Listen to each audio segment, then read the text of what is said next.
All right, folks, a lot's going on in the world, and we'll be talking about that here on Pod TV and see what folks have to say about a number of these stories that are going on in the world and around the world, and hearing what folks' reactions are to a number of these stories that are taking place. We know that the U.S. has identified soldiers killed in the Iranian attack in Jordan after the ninth night of strikes. So that's something that's going on in the Middle East and all along those lines. 19-year-old Carrollton native identified as one of the two soldiers killed in Jordan, and that's Carrollton Dallas and everything like that. And King of the North, Andy Burnham, becomes the seventh British Prime Minister in a decade. So UK's Andy Burnham becomes Prime Minister as Trump slams Britain as poverty-stricken disaster. So that's something that we're hearing about as well. Andy Burnham takes over as the UK Prime Minister, calls for a new political model, and definitely that's something that folks will be talking about as well. Zelensky's crisis deepens as ex-defense minister rejects offer to return. So Zelensky faces pressure to remove Ukraine's top general. So that's something that folks are talking about in the news as well. So definitely that's something that folks are paying attention to. And Zelensky may fire Commander Zyritsky after protests, according to some reports that are coming out now and all along those lines. Zelensky's crisis deepens as ex-defense minister rejects offer to return. So that's something else that we're hearing from the news also. So definitely there's a lot going on in that space. And of course, a lot of people are paying attention to Spain and what happened in the world of sports. Matter of fact, that might be why Nick's not here, because he might still be celebrating and all along those lines, as Spain defeated Argentina and won their second World Cup title. Russia's Putin meets North Korea's top diplomat in the Kremlin. Putin meets the North Korean foreign minister in diplomatic push. Russian President Putin meets with North Korea foreign minister in the latest high-level talks, and all in that space. So we'll see what's going on in that world and how that plays out in a number of things also. So definitely a lot's going on in that space, and we'll be definitely hearing more about that and hearing what folks have to say about a number of these stories also. So definitely that is something that folks are going to be paying attention to and all in that way. So let me get out of this one and get to the next one and everything like that. So let me see what we can do here. And let me take a little bit of a slight break because we're having a little bit of static and all in that way. But hold on a second. Technical difficulties. Oh, there we go. All right, now we're back and everything like that. So I'll see if I can get the other one set up in a minute as we get ready to go on some more stories. Yemen's Houthis say they will impose naval blockade against Saudi Arabia. So Iran's Houthi allies in the Yemen declare maritime embargo against Saudi Arabia. Iran and U.S. widen attacks, raising fears for Gulf shipping and water supplies. And Sao Tome and Principe votes for president. Villanova seeks a new term. So that's something that we're hearing, as well as vote counting underway following Sao Tome and Principe's presidential elections. So that's something that's going on in one of the world regions as well. And Southeast Asian ministers are set to call for opening of Strait of Hormuz in Manila talks. So that's something else that we'll be hearing about more in some of these Manila talks and all in that space. Rubio visited Manila for the ASEAN foreign ministers meeting. Rubio expected to discuss the Trump-Xi summit in Asia meeting. Kremlin says it would welcome a Rubio-Lavrov contacts at the ASEAN events. So that was the ASEAN event, I should say. Police clash with Cockroach Janta Party in Delhi. So Jantar Mantar, CJB Parliament, police began clearing Cockroach Party protest sites in Delhi. So definitely tens of thousands of Cockroach Party protesters defied police with a Delhi march. And at least 930 people have died in Congo's Ebola outbreak. So that's something else that we're hearing about as well, is the Congo's Ebola outbreak and how that is impacting folks also. So definitely that is something that is in the news and that folks are paying attention to as well. So a lot of that is news that is of interest to the folks around the world, and definitely folks are concerned about that, just like they're concerned about the parasite situation here with some of our food in North America. Russia pounds Kyiv as NATO military chief warns Moscow would lose a lot. So definitely that's something that we're hearing as well. But definitely that war is still continuing, and we're hearing more contacts about that. Earthquake in Peru kills 6 and displaces hundreds.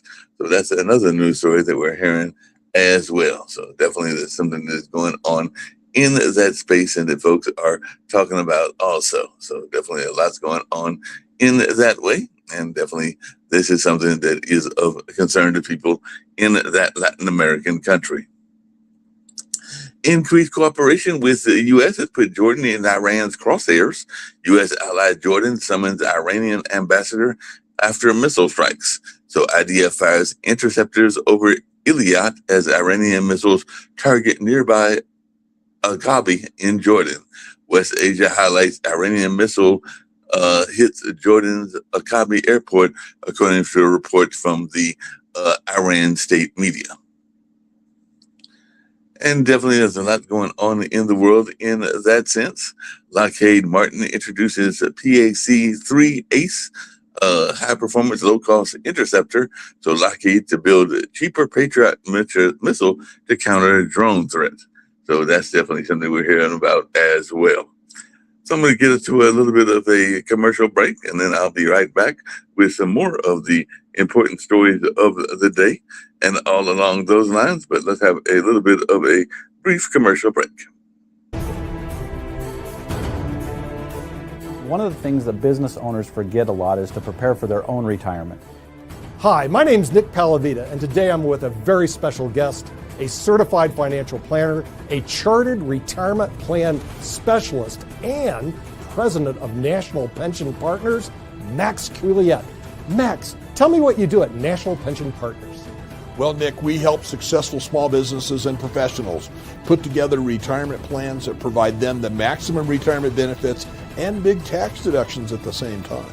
Well, how do you do this? Well, we get on an internet conferencing system with the client. We review their goals, what they want to accomplish, and then put together strategies to help them in implementing a retirement plan that benefits them, not everybody else. Well, that sounds really good, but how much does this cost? Well, it's really not bad because the first consultation is free. That allows us to go through and discover whether this strategy works for that business and for you as the business owner, and helping you maximize your retirement. Well, Max, how do we get this free appointment? It's really pretty simple, Nick. You can either go to our website below or call us at 877-252-1692, and then we can set up a time with either myself, Nick, or one of our other retirement plan specialists, another CPA or advisor in the office, to go over this with you and make sure it fits for you. Hi, my name is Lewis Haupt. I work with National Pension Partners, and I work with businesses to allow them to put the maximum away that they can for themselves and to save taxes.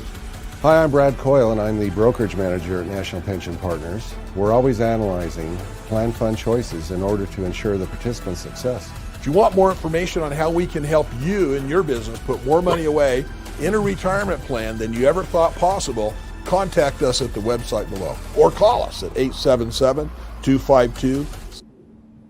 All right, we still got a lot going on in the world and around the world. I'll be joined by Rick in a minute. We'll see if other folks join us as well. Scores are feared dead after a passenger ferry capsized off of Guyana. So dozens feared dead after that passenger ferry sunk and all along those lines. So definitely this is a incident that is taking place in that part of the world. So it is a MV Berame tragedy. The captain and the first engineer were arrested. Only 35 of the 67 rescued were on the passenger list. The Pope Leo the 14th reflects on God's kingdom at Castel Gandolfo. So definitely he said God's kingdom grows in the little things of daily life. So he calls for an evangelical approach without force or arrogant judgment. And oil prices rise after Kuwait says that Iran attacked water desalination and power plant. So Iran's strike damages a Kuwait a desalination plant exposing water availability in the dry Midwest. And the CBC suspends the oil lord and following an attack on tanker after a brief resumption. And Caspian Pipeline Consortium oil loading suspended after that drone attack. So that's something else that we're hearing about as well. Everyone's afraid to die. Struggle to recruit soldiers in Ukraine during the violent clashes that are going on. Apparently, the Times is reporting they tried to send them to war. They fought back. And what the Lev draft riot tells us about Ukraine's struggle to send men to fight. So apparently they're having some struggles. I know that Sasha's been talking about the struggles that the Russians have been having as well. So Russian strike on a ship near Odessa kills 10. Ukraine hits Moscow with drones. 10 killed as Russian attacks on merchant ship in the Black Sea intensifies.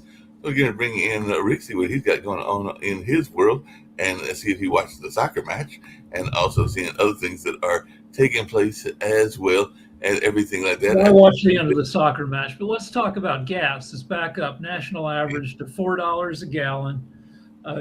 This is the 12th week, I think, under Trump. It's been at $4 a gallon. I think under Biden it was above $4 for 22 or 23 weeks. People forget, or never learned in the first place, the gas hit that under Biden because of a crappy deal Trump made. During COVID, during 2020, gas dropped to like $1.74 a gallon because there was no demand, because the country and the world were shut down. So Trump made because Trump is a fucking idiot, he made a deal with oil producers to limit production for the next 2 years. At the end of that 2-year period in 2022, demand had come back, but production was still limited according to the deal he made to help oil producers make more money. So at that point, with limited supply and plenty of demand, that's when the price of gas went crazy under Biden. Under Trump now, it's for a completely different reason. It's because he started a fairly unwinnable war. It's very unwinnable. Speaking of unwinnable, apparently, because he's friends with FIFA, he is saying that even though they've already got the next two picked out, that the FIFA and the World Cup should come back to America, and particularly North America, because I guess he was pleased with the numbers. He was there at the final game, and he was there on the podium as they were giving out the awards. He woke up for the awards part of the thing. Of course, he fell asleep during the game. Of course he did, and now he's saying that there was so much money made in America, and that he will be talking to the FIFA president, and that they should bring the games back before the end of his term and everything like that. Even though technically, I don't think we could even get it back. The end of his term is in 2.5 years. The World Cup is every 4 years. So right. Again, it's more nonsense from somebody. It's more nonsense from somebody that doesn't understand the rules, because my understanding is that we couldn't even be in the bid to get it for another 12 years, because they've already got the one for the next 2 years. I know the next year it's going to be, I believe, in Europe, and all in that space with some games in South America, and then in the year after, it might be one of the African continents that, one of the African countries that's got it. So we couldn't get it back for another 12 years. Yeah, Mitch McConnell is still, this is day 36 or 37, but he's been missing. Yeah, he's missing, but we did have some good news in the Democratic politics. Wait, let's hit like some of the big stuff that the Republicans are going crazy, accusing Democrats. If you vote for Democrats this time around, you're opening the door to communism, which is an attack on Democrats from 60 years ago, 70 years ago. It's bullshit. Nobody in America is a communist except for some scattered lunatics. If you look at the Heritage Foundation, these are a very conservative think tank, ranks the countries of the world by how capitalistic or the opposite they are. And the U.S. remains the most capitalistic country, a huge country. Among countries that have more than 80 million people, the U.S. ranks highest in capitalism. We're not moving towards socialism or communism or any of that crap. And if you believe that out of the Republicans, you're the same dupe who fell for Trump twice or three times.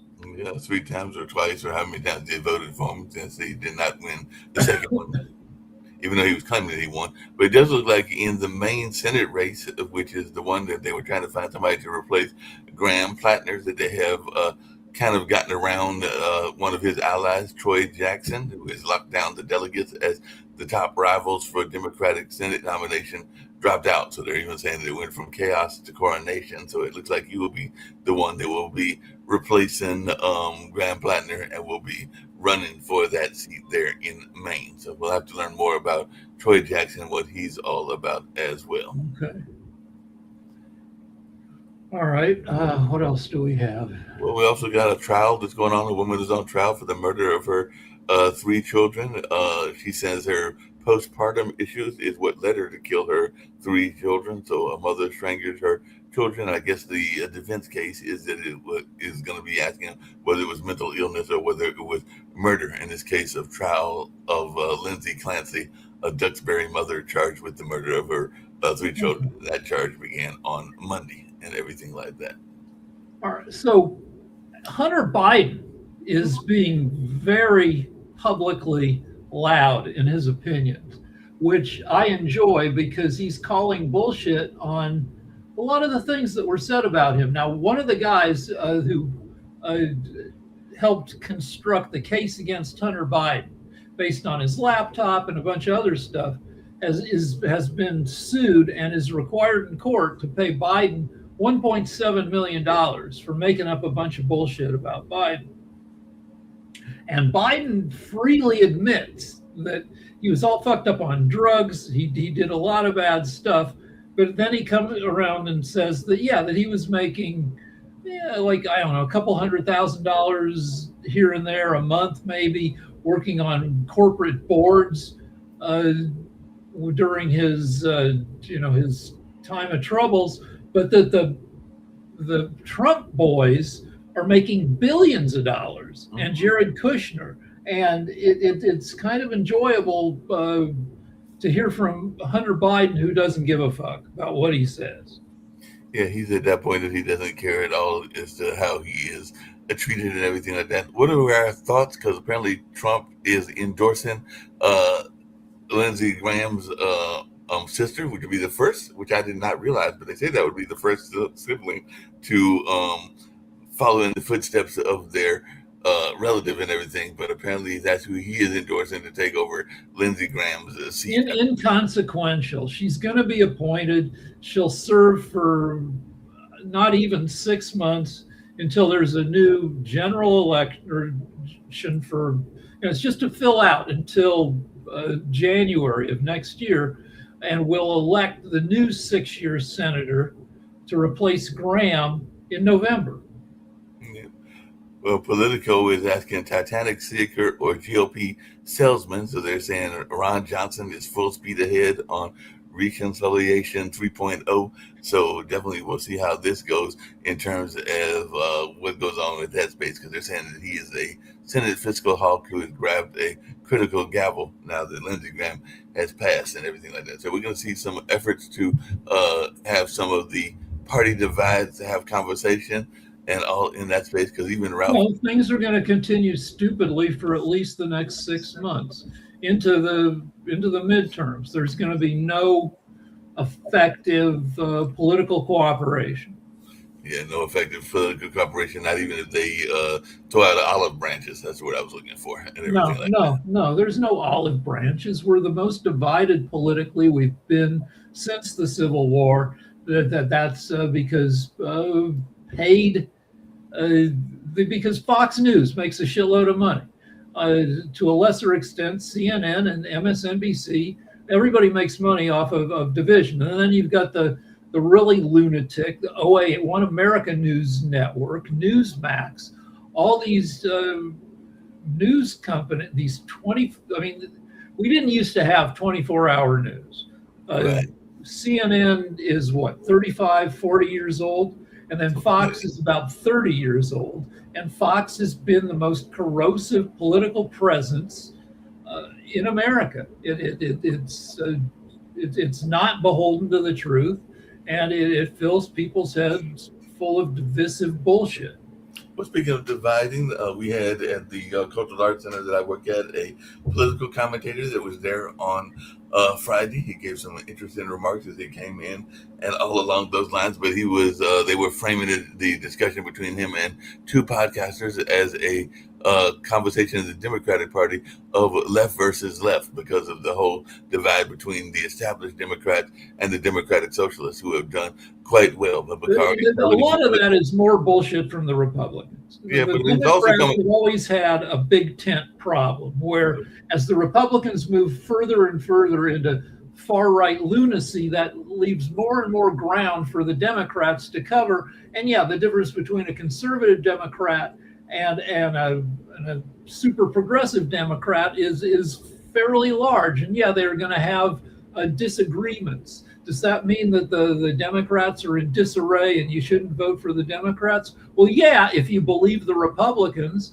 who don't want you to vote for Democrats. They don't want you to vote for the Democrats, but Bakari Sellers, who is a Democrat, was who we had there at the center and everything like that. But he was also talking about how much we had lost. I did not realize that I think 12 gubernatorial offices have been lost, and that Trump in his first term appointed 3 Supreme Court judges, and there's also been a loss of political power in terms of legislative power. So you're talking this started happening with real force in 2010 right. with a program called Red Map.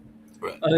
Republican strategists realized that it's a lot cheaper to win smaller offices, state senators, state representatives, and they tried to turn the map red by taking over state legislatures, by winning not national Senate or Congress seats, but seats in the individual state governments. And they were extremely effective. They did this before the Democrats realized what was going on. And at one point, I believe, Republicans controlled 3/4, 37 or 38 of state governments, and they used this to redistrict a ton of states, to appoint a bunch of people, to pass a bunch of legislation, and the Democrats were slow off the ball. The Democrats, in terms of strategy and organization, have been outplayed by Republicans for 40 years.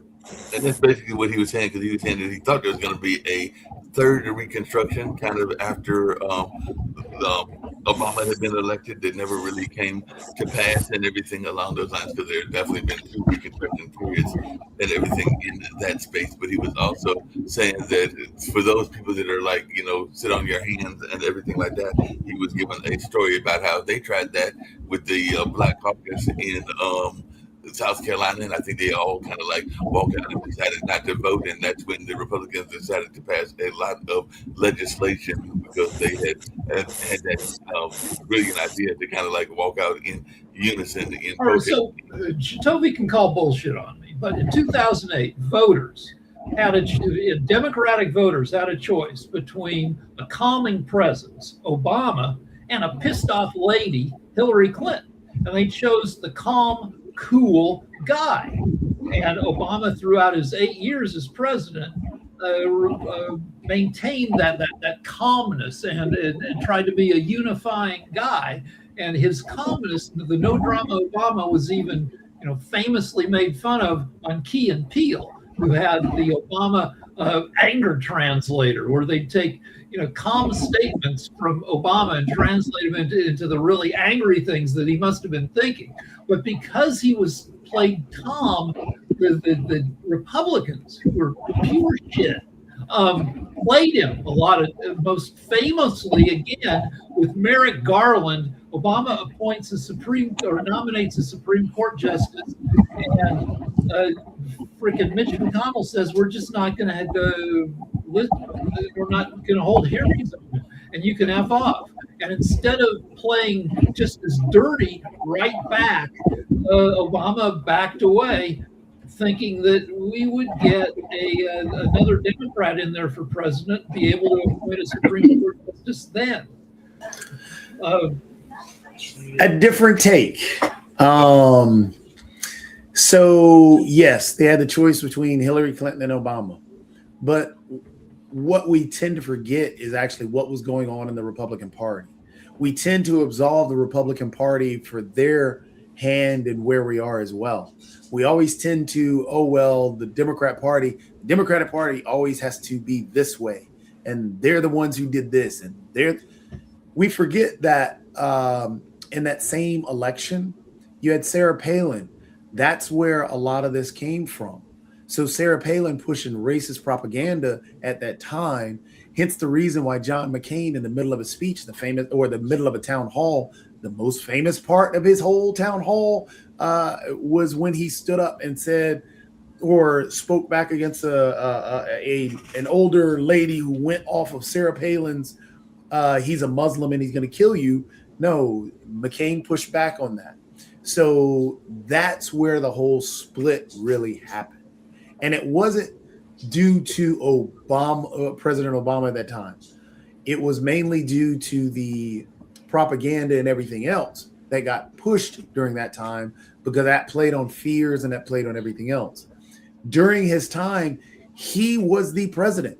He wasn't out here after soldiers died going to meet Messi and he wasn't doing that. His focus was, I'm going to be president.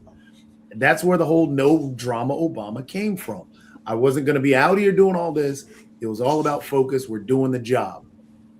However, again, since that fracture happened and the Republican Party got a chance to play on fears and the populace began to fall into those fears, because this is, again, where Donald Trump came out of.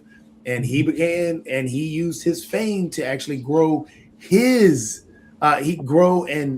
used his platform to push that wedge that Sarah Palin had opened up. So as this is building and Obama's doing his thing, focused on being president, you had the base across America was starting to fracture and fall into these traps. So it's not on all Obama to get Merrick Garland through. We forget that the Democratic Party at the time was supposed to push it through. They were fractured and falling into, hey, should we or shouldn't we? We should follow these rules, and hadn't realized at that moment the game had already changed. So they should have fought harder. So it wasn't that Obama didn't fight. Obama tried, but he's the president. He's not a ruler or attempting to be a ruler as Trump is. He tried to do the same traditions and push it through Congress. There was one more moment that is indicative of the Republicans being dirty and Obama maybe being a little too clean. In the final weeks of the 2016 campaign, Obama has all this. He's been briefed on all this evidence that Russia has been helping Trump, and that Trump is under FBI investigation. The Trump campaign is under FBI investigation for Russian interference. And Obama says, this seems like a serious threat to the election, goes to Mitch McConnell and says, will you help me with a bipartisan announcement about this situation? McConnell says, fuck you. If you try doing that, I'm going to claim that you're trying to influence the election. And what happens is both candidates were being investigated by the FBI, but only the FBI only announced that Hillary was being investigated like 11 days before the vote, which cost her the presidency. So, Obama should maybe have just gone ahead and said, look. He couldn't release it because, remember, Mitch McConnell, when President Obama got inaugurated way back in 2008. McConnell said, I'm only going to make you, my goal is to make you a one-term president. I'm not going to help you with anything. Right. I'm going to fuck you with every term. And so then on top of that, if you take into account the other stuff that was going on, again, that fracture that began way back during that campaign, that 2006, that campaign time, So Obama, that fracture had grown. We had already created quote unquote fake news. We had already created all these things, and people were believing those. Donald Trump used his megaphone. People fell in love with Donald Trump. He became an icon, and he was an icon, and he used that. He's a folk hero for some people. He played into all these fears and conspiracies, and that's what people wanted. So had President Obama come out, it wouldn't have done anything but probably given Donald Trump more help. So when they said that information about Hillary Clinton, and people forget, a few weeks later they said that Clinton was free or whatever, she had done nothing wrong. Nobody cared about that. Yeah, they'd have done the investigation. It was already baked in the cake at that moment. It's the same thing that happened in 24. Remember, Kamala Harris was up. Kamala Harris was on her path. The assassination attempts happened. That's baked in the cake.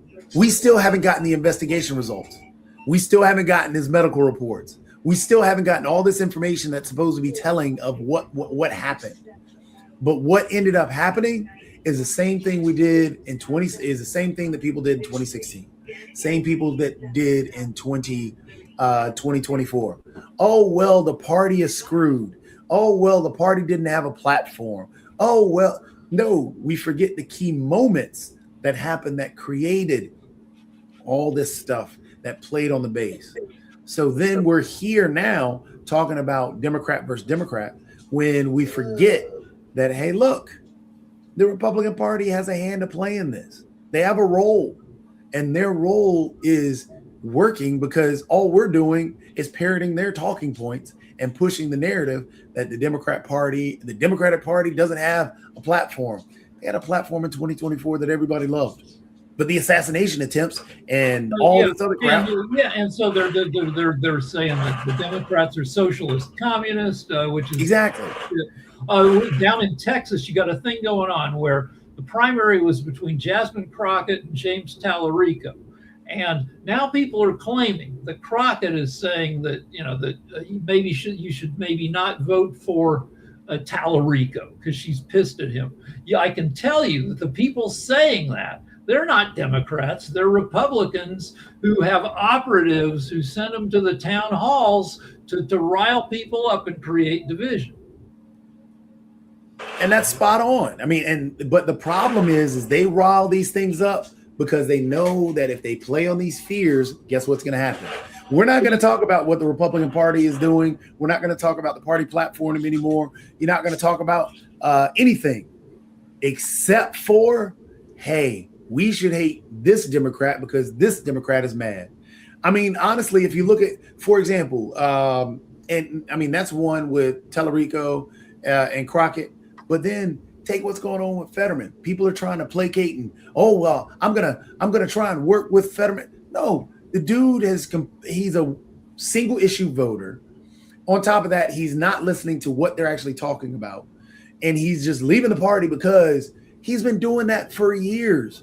What's the point of this trying to make sure? No, you have to. He got elected for being a maverick who, but he's unhinged. He's very unhinged. He went to rehab for depression. He had a stroke. He's an unpredictable guy. He still says he's not afraid to speak his mind, and he still says some stuff that is brave for him to say. But he also says a lot of crazy crap. Yep. And Sasha, just really quickly, I talked about it earlier because it was reported in the news and all along those lines. I know you talked about the problem that Russia has had in terms of recruiting soldiers, but now there are reports coming out that Ukraine is also having a problem conscripting some folks to serve and fight. So are you hearing that as well? Because that was reported in some of the American media and everything like that. So it wasn't Russian, but also some of the Ukrainian young people that are resisting the urge to fight in this war that has gone on now for about 6 years. So I just want to... I think it's very difficult to measure and gauge the difficulties with mobilization in Ukraine, I know many cases where there are so many people want to join the army that they can't even accommodate all of them. And Ukraine is doing extremely well on the front lines against Russians, and they are killing approximately 12 to 1300 a day. It's not bad; should be increased a little bit, but okay, we can live with this figure. So, especially now when the drones are becoming such a formidable weapon, the meaning of mobilization and getting more and more people on front lines, I don't know. It doesn't make sense for Russians because the more people they are bringing, the average time that people who are joining the Russian army on the front line is from 20 to 30 days. And even that's probably much less than that. Many people are being killed on the second and third day on the front lines. But you see, the front line is now becoming kind of an obsolete institution because with the drones, the front line is almost non-existent because you can go easily beyond the front lines and kill everything is up there. And so as mobilization, listen, if papers are writing about it, I believe they well researched the subject. Maybe there are somebody who wish that information to be given to Western media, because when you destroy more than 60% of oil refineries in Russia, you don't read it every day in American papers, probably not. But that there are difficulties in mobilization, okay, that's on the front line. So immediate reaction would be, so why do we spend so much money to help them, but they cannot mobilize their people? Hell with them, let them all rot and die. And okay, bravo, America first. Here's the math of it. Russia loses 35,000 troops a month, wounded and killed. Ukraine loses 10 to 15,000 troops a month, wounded and killed.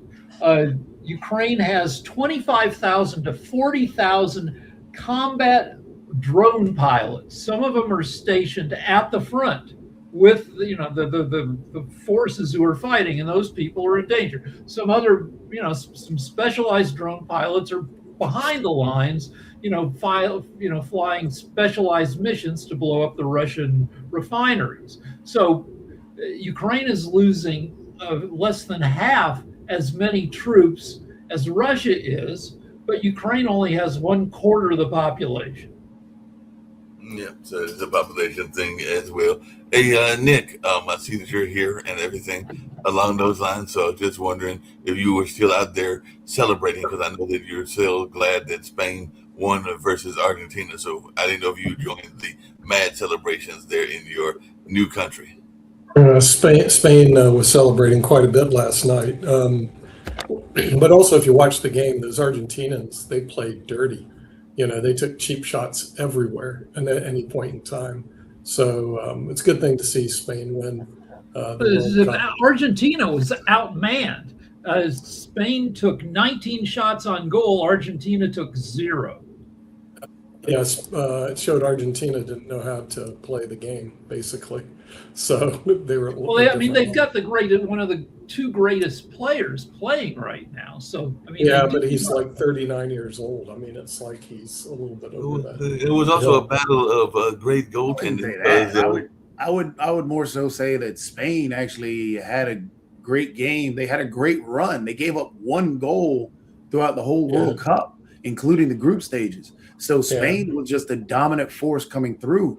It's like, and don't get me wrong, Argentina can play. Argentina's a great team.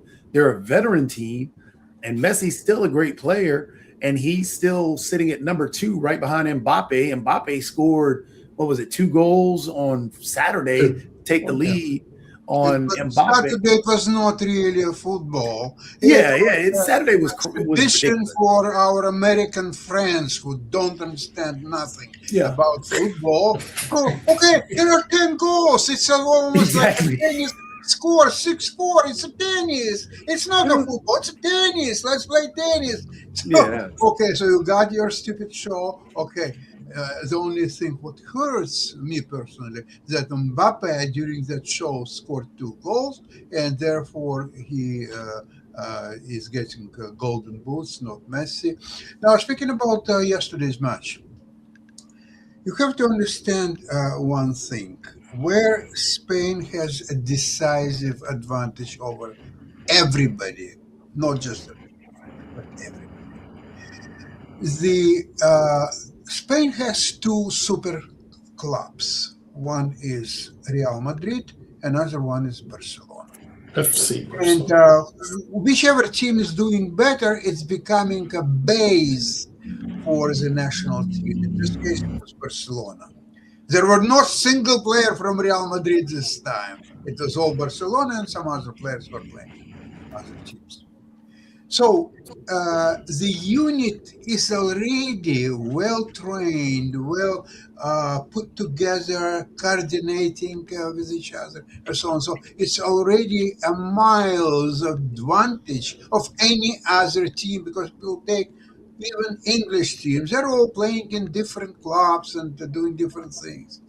Same as with Argentina. Argentina is even worse, because all top Argentinian players, they're playing in top European clubs, in different European clubs, not in just one, like Barcelona, but in different. So therefore, Scaloni, their coach, made a miraculous job to have a cohesive unit from people who don't play each other for 4 years. So that's already a great achievement. Now, the problem with Argentina was they played several long matches, 120 minutes.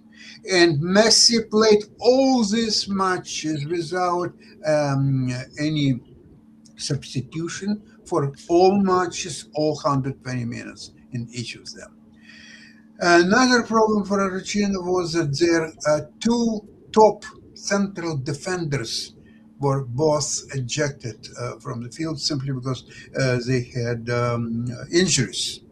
So they had to replace them with other 2, but it's not the same, because 2 central defenders, even if one is gone, so he was replaced with another good defender, okay, you can still hold the line. Now think about something else. If that goal would not happen, you can imagine that. So what would happen? Argentina, with only 10 players, half-injured team, would hold on to Spain, the magnificent football superpower, and it would take game to the penalty shoots, and in penalty shoots, Argentina would destroy Spain and send them to kindergarten to cry. But that's what you have to look at.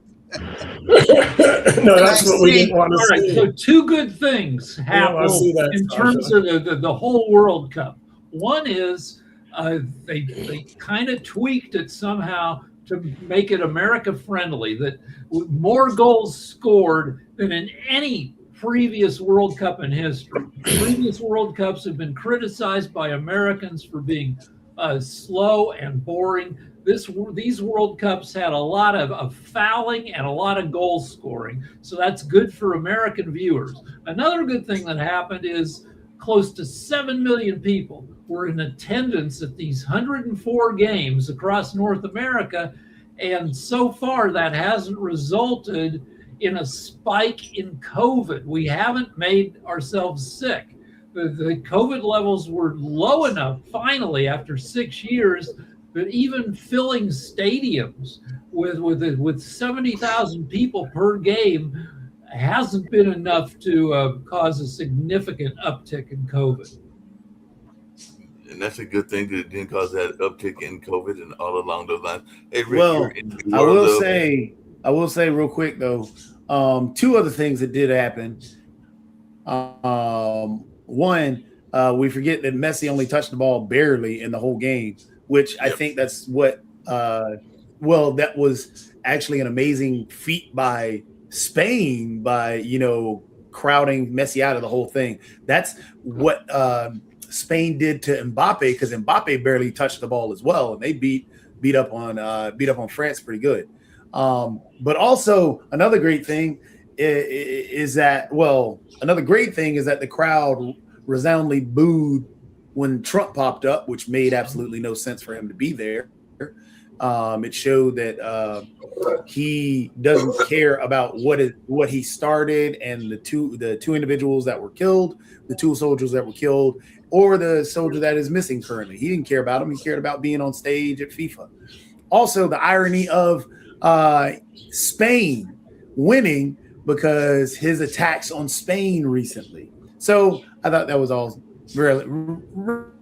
rather interesting as well in terms of the irony. He didn't have much to say or to talk to the Spanish president, who I think was also there in attendance as well, because you could tell that there was not a lot of conversation between the two of them, because they don't necessarily like each other and everything like that. Hey, Rick, and I see we've also got Steve with us as well. What did you think of the halftime show? We never had a halftime show. I didn't tune in until the second half started. But I hear it was, I don't know, people seem to like it, except the purists didn't like. You're not supposed to change the dimensions of the game. Halftime is 15 minutes, and they stretched it a couple more minutes to fit everybody in.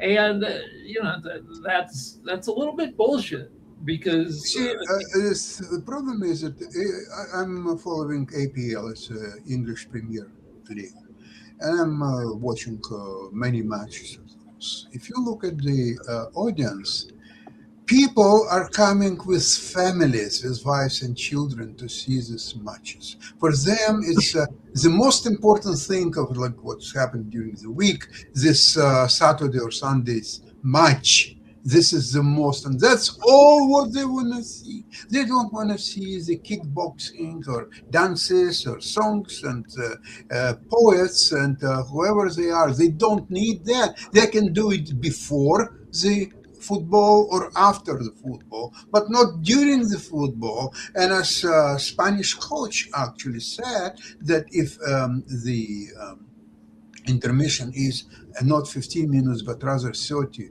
or maybe even 40 minutes, then players, to avoid injuries, they have to do warm-up again. So that will take another 10, 15 minutes or so on. So this is, okay, American wants that. They got it. They're happy. Okay, fine. No more. It will never happen again. I'll tell you. Not in Europe for sure. If no halftime, I'm sure the next time they participate and everything along those lines. So definitely won't be seeing that anytime soon. Steve, how are you doing? What's going on in your world and everything like that? I know you're keeping busy. Yeah. I'm busy. Still fighting the cold. Enjoy the soccer. I guess in North Carolina, as we wrap up the summer, we're getting ready for August. All eyes are on the U.S. Senate race. It looks like, surprisingly, Whatley's closing the gap, but I think Cooper will still pull it out, and looking like it's going to be interesting with the Democrats taking over possibly the NC House here. But I think they'll retain majority in the Senate, and it'll be interesting to see what happens with the U.S. House and U.S. Senate. So it's going to be an interesting time politically in this midterms, and then getting ready in 2027 for the presidential elections. It's going to be very interesting. I've really liked sports. I think it's been a good break from the divisiveness of our country. Everyone pulling together to watch these great athletes from all over the world play for their countries. And it's been a lot. We had NBA, we had Wimbledon, before that, French Open, if you like tennis. Then we have the World Cup. We had the Stanley Cup with the Hurricanes. So I think all the sports has been more important than ever. And let's not forget today, a historic day, June 20th, 1969, Neil Armstrong making those famous words, "One small step for man, one giant leap forward for mankind." Kennedy reminding the American people, why do we do things? go to the moon, not because they are easy, but because they are hard, or as he said in his Bostonian accent, hard. And it's an amazing time to look back at the moon landing and what it meant for Americans. My father-in-law saw that in India in 1969, decided to become a surgeon, went on to serve in the U.S. Air Force with his mother-in-law, my mother-in-law, who's still alive. Quite amazing, right? So, I think it's an interesting and, can we take our moonshot again? And I think our moonshot is, can we work together again as one country, as Americans? So anyway. So speaking of division, the UK, you probably already mentioned this, has its 7th prime minister in 10 years. Yeah. Burnham. And the deal is, this guy seems to, he didn't do a prepared speech. He just walked out in front of number 10 Downing Street and he talked to reporters and he outlined his plans. What nobody talks about is that one reason so many such turnover is, well, they had a bunch of not great PMs, but the part of the problem is that people are ready to hate whoever's in charge because of the news media and social media propaganda. The average approval rating for every president over the last 80 years has gone down as people are encouraged to hate whoever's in charge. And I would like to see the people in charge start going after the divisive news media. They don't have Fox News in England, but they do have the Rupert Murdoch-owned newspapers who attack, whoever's in charge as long as they're liberal.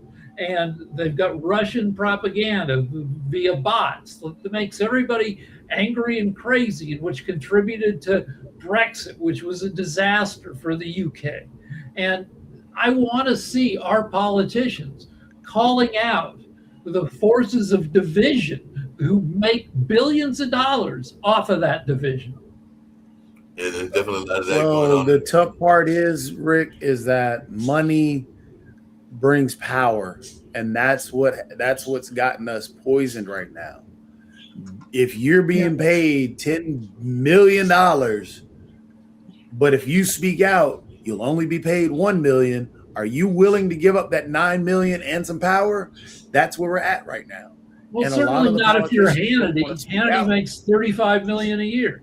And Yeah. Fox, they had to pay an $800 what I'm million saying dollar. is- But what I'm saying is those individuals that are currently in power, currently having that influence, currently telling people where to go, what to be, so on and so forth, they have a connection to that. They're invited to these parties. Heck, Yeah, they're Thomas gets all of it, gets RVs thrown at him all the time.